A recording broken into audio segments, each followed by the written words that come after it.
Welcome back to Discrete Mathematics. Today we're going to be looking at some inclusion-exclusion practice problems. We're going to be looking at 4.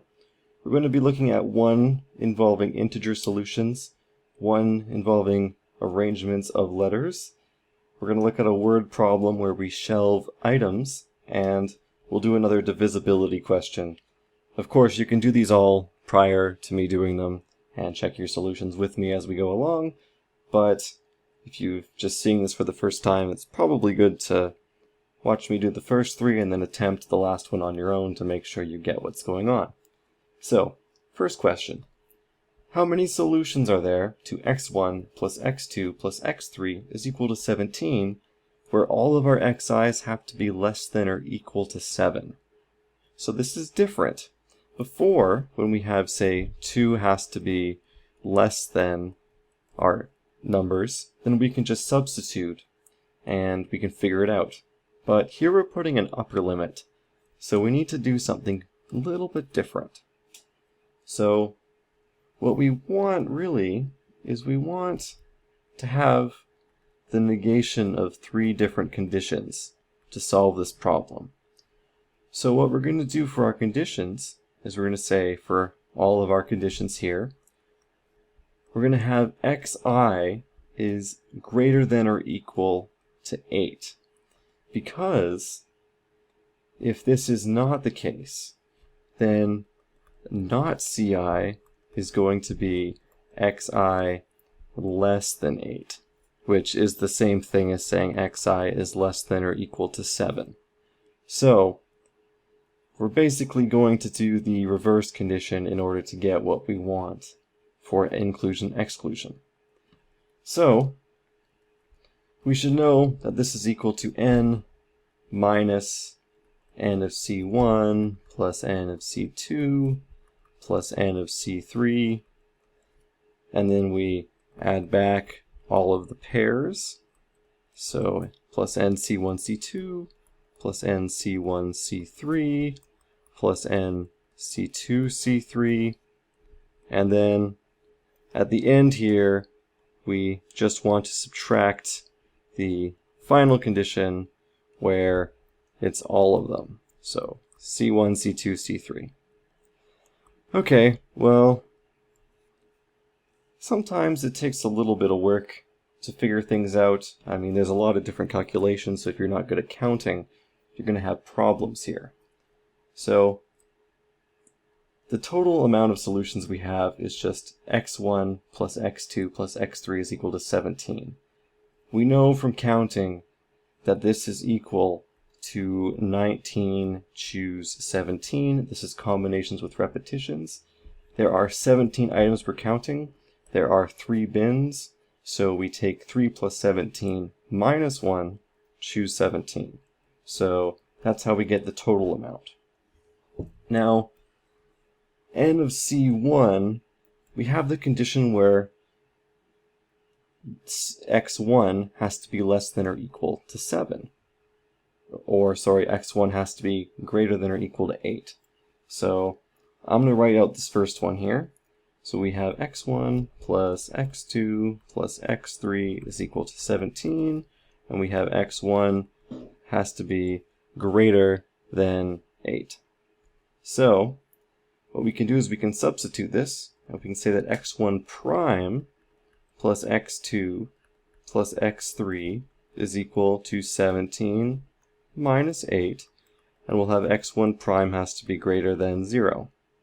So this is a way we can substitute it down and still have the same answer, because whatever our x1 prime ends up being, we just add 8 to it. So what we really want is for the rest of them to total 9. Okay, and this is just the same thing as 9 plus 3 minus 1 is 11, choose 9.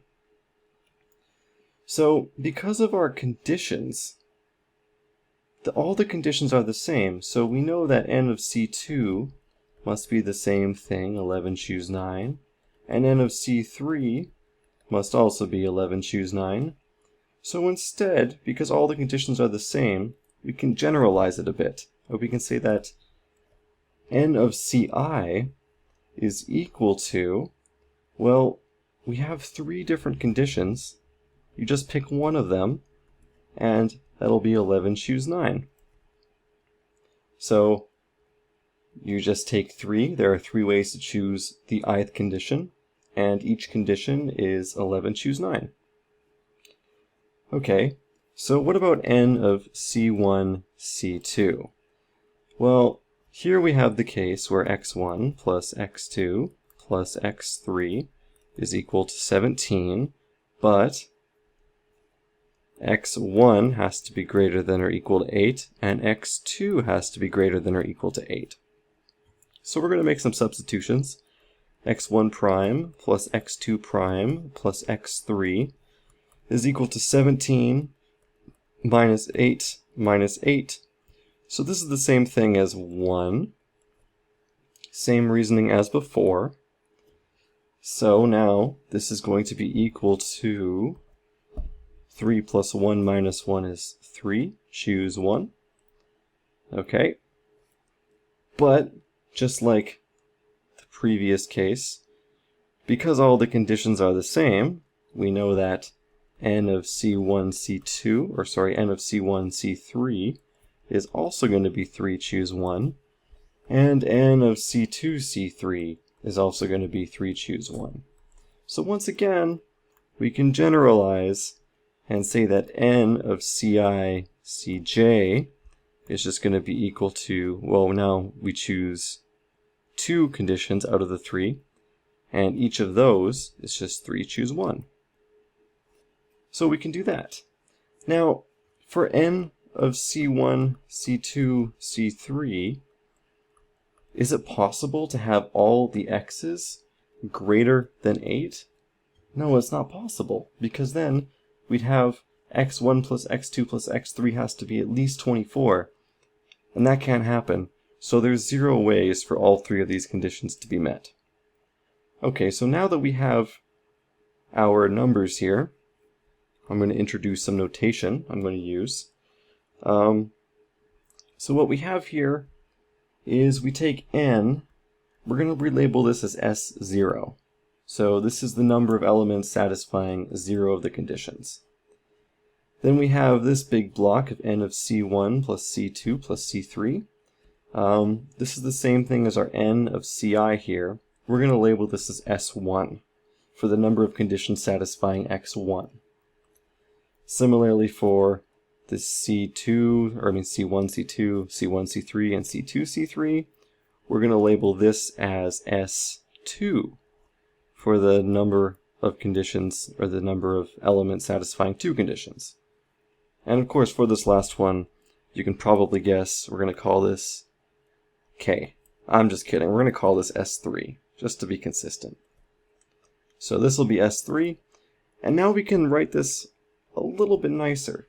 So if we want n of C1 bar, C2 bar, C3 bar, we can just rewrite this as SO minus S1 plus S2 minus S3. And now we just plug in the values we got. So our S0 is 19 choose 17. Our S1 is 3 choose 1 times 11 choose 9. Our S2 is 3 choose 2 times 3 choose 1. And our S3 is just 0. So this is the number of integer solutions to x1 plus x2 plus x3 is equal to 17, where all of our x's have to be less than or equal to 7. So that is a very cool application of the inclusion-exclusion principle. Okay, might not be that cool to you, but trust me, it's pretty cool. So there's one way we can do it. Another thing we can do is we can do letter arrangements. So we have this word, discrete math rocks. It's kind of a weird word, doesn't make any sense. And we want to know how many arrangements have no consecutive pairs. So what we probably should do is list out all of the letters and make sure that we know how many of them are repeated. So we take a look up to here, D-I-S-C-R-E-T. We have another E, so we'll place that one there. We have an M. We've never used an M before. An A is new. Oh, we have another T. An H. What about an R? Yeah, we have an R here.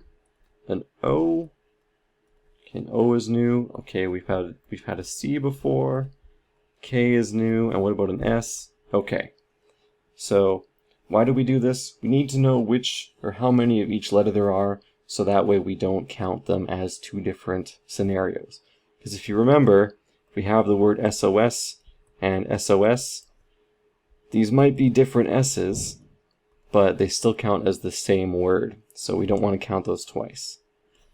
Okay, this is why I did counting review, because you need to know these very well. So how many arrangements does this word have no consecutive pairs? Well, what are our conditions? Condition 1 is going to be that SS is together, because that's a pair. C2 is going to be CC. It's going to be together. Condition 3 will be the R. C4 is going to be two E's. And condition 5 will be our two T's. So now we want N of C1 bar, C2 bar, C3 bar, C4 bar, and C5 bar. This could be a really long question, but we know this is just going to be S0 minus S1 plus S2 minus S3 plus S4 minus S5. So this is why I introduced the notation, because we're going to need this. The nice thing about this is that all of the conditions satisfy the same equation. So if we pick any one condition, it doesn't matter which one we pick, they're all going to give us the same results. And that is why this formula works much nicer. So how many total ways are there to arrange all the letters here without any restrictions? Well, how many letters are there? 1, 2, 3, 4, 5, 6, 7, 8, 9, 10, 11, 12, 13, 14, 15, 16. There's 17 total letters. So we can arrange those 17 factorial times. Okay, now there's two S's, so we have to divide by 2 factorial. Two C's, so we divide by 2 factorial. And of course, we have 5 pairs, so we have to divide by 2 factorial 5 times. Okay, now S1, well, to pick one condition, there's 5 choose one ways we can pick one of the 5 conditions. And let's say, for instance, that the SS is together. So instead of listing them as 2 separate letters, we're going to list them as a pair together. So we're going to treat SS as if it's one letter. So this leaves our total here at 16 factorial letters to choose from. And there's no longer 5 pairs that are repeating. There's only 4 pairs that are repeating because we're treating this as one item, while these 2 C's here would still be separate items. So we have 16 factorial divided by 2 factorial 4 times. Okay, so that's S1. Now if we did the same thing with the C's as one unit, we'd have the same result. So we can do this with all 5 conditions, and that's where this 5 choose 1 is coming from. Okay, what about S2? Well, S2, now we just pick 2 out of the 5 conditions, so that's 5 choose 2, and we repeat the same process. So now we take, say, RR and EE to be one item. So then we get 15 total letters to choose from, and we divide by 2 factorial 3 times. Okay, what about S3? Well, S3 is just going to be 5 choose 3, because now we're choosing 3 out of the 5 conditions, and this will be 14 factorial over 2 factorial 2 factorial. Hopefully you see the pattern now. Then S4 is going to be 5 choose 4 times 13 factorial over 2 factorial, and then S5 will finally be 5 choose 5, and then there's just 12 sets of letters remaining. So this is your answer. I'm not going to write it all out in one lump because here is the answer and we have all the individual parts here, so there's really no need for me to write it all out. In fact, if you don't want to on a test, it's probably okay, because it's just simple substitution at this point. There's no point in simplifying it. If you're in a course with a calculator, I'm so sorry, because it's just a lot of wasted time. So that is letter arrangements. Pretty cool. Here's another question. Here's a word problem. And this might seem tricky at first, but I'm going to show you that it's actually pretty obvious. In fact, we've already done this in this video. How many ways can we arrange 15 flowers on 5 shelves where each shelf has at least 1, but no more than 4 plants? So if we have 5 shelves here, we have 15 plants, so we can put, we have to have at least 1 on each shelf. So that's good. And then we probably have to distribute, so we have 5 here, so we have 10 left. So we have to put a bunch on shelves, but we can't ever have more than 4. So we can do this, so we have 1, 2, 3, 4, 5, 6. Put 3 on this one, and we can put 1 on this one. So that's one arrangement we can do. Now this is the same thing as solving x1 plus x2 plus x3 plus x4 plus x5 is equal to 15. We just have the first shelf here, the second shelf, the third shelf, the fourth shelf, and the fifth shelf. And we have some restrictions where xi has to be between 1 and 4. So we can augment this a little bit to make it a little bit easier for us, because we don't like this greater than or equal to 1 here. So we'll make some substitutions. We'll say, okay, now we have x1 prime, x2 prime, dot dot dot, all the way up to x5 prime, and this is going to equal 10, where now xi just has to be less than or equal to 3. Because we just basically shift 1 down from each. And this makes sense, because when we put 1 on each shelf, we only had 10 remaining plants to choose from. So this equation follows very nicely from a diagram.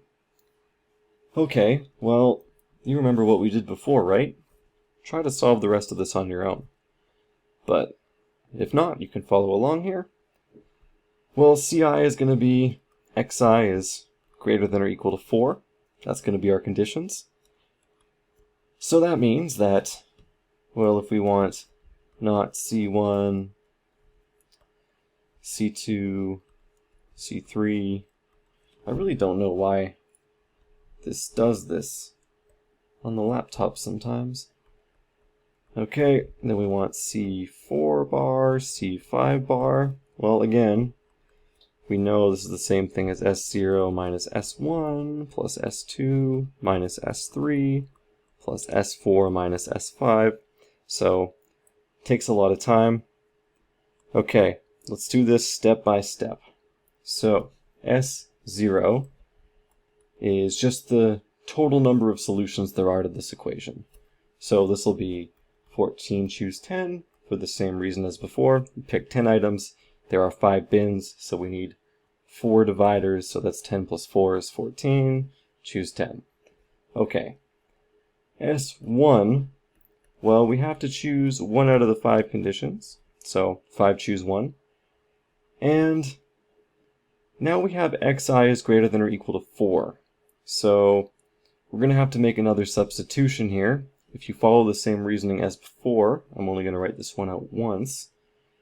We'll have x1, I'll call this prime prime, plus x2 prime, plus x3 prime, plus all the way up to x5 prime is going to equal 10 minus 4. Because we made this substitution here with x1 greater than or equal to 4. So this will be equal to 6. Therefore, S1 will be 11 minus 1 is 10. Choose 6. Okay, now S2, we can just apply the same reasoning here. This will be 5 choose 2 elements. And if you see a pattern here, if it makes a jump here, it's probably going to make the same jump. And you can verify for yourself that it does so. But if we have, so 14 to 10, we subtract 4 on the top. 10 goes to 6, we subtract 4 on the bottom. So this will be 5 choose 2 times 6 choose 2. In fact, for the sake of completion, let's see what x1 prime prime plus x2 prime prime plus x3 prime plus x4 prime plus x5 prime is going to equal 6 minus 4, which is 2. So this will be 5 plus 2 minus 1 is 6, choose 2. So S2 is going to be 5 choose 2 times 6 choose 2. Again, 5 choose 2 because we're choosing 2 out of the 5 conditions. Okay, S3.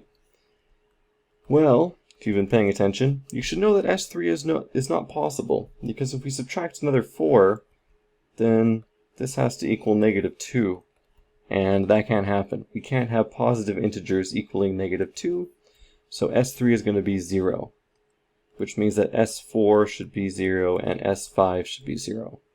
There's no way to have 3 or more of these conditions satisfied.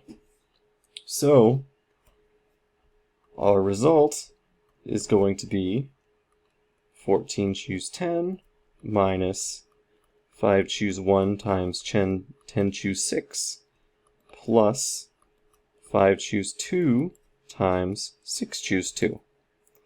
So this is the number of ways you can arrange 15 flowers on 5 shelves, where each shelf can have between 1 and 4 plants.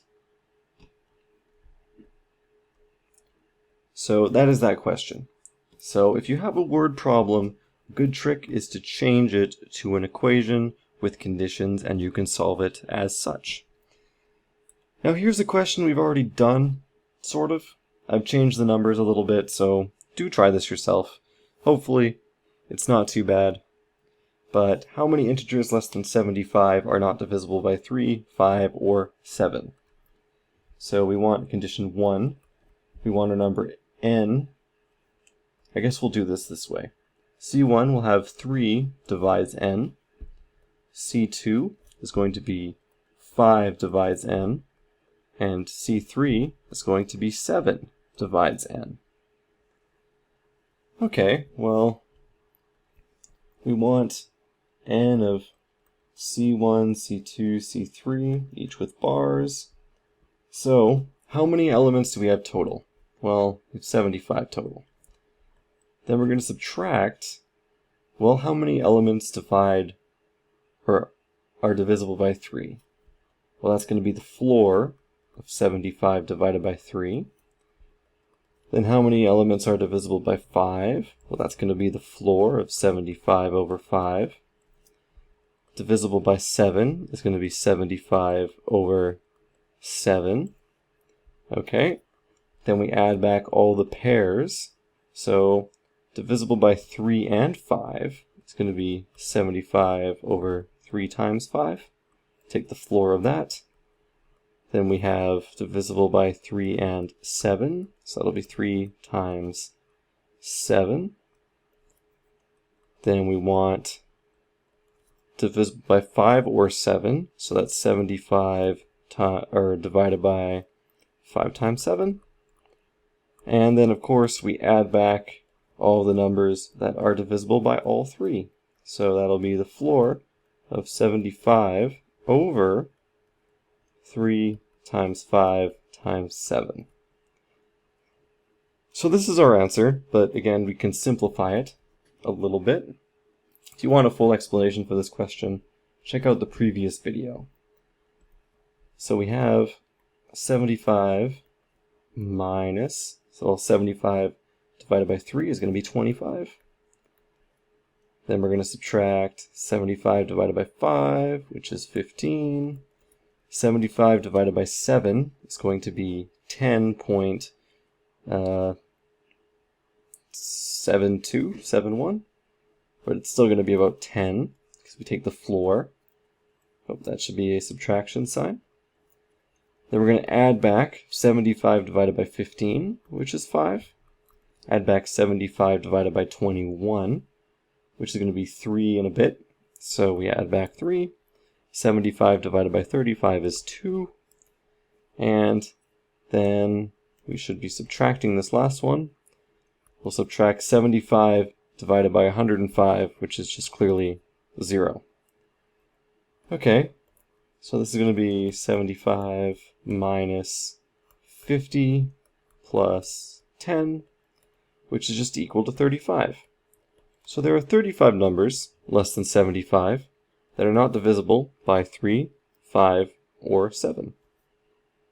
That's kind of cool, because that's more numbers than the amount of numbers less than 100 not divisible by 2, 3, or 5. Kind of interesting.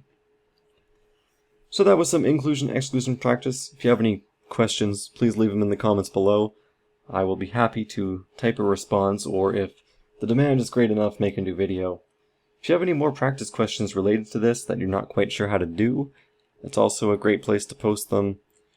I think I've covered the basis of most questions that would be answered, but if not, then leave them below and I will see what I can do. If I write a practice exam for this course, honestly, this question right here, this flower arrangement question, expect something very similar to it.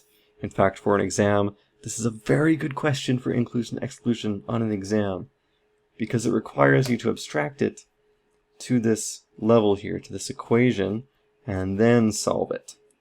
You'll normally see this question, or you'll see the division question. One of those two. So, if you have any questions, leave them below. Check out other videos on TrevTutor.com.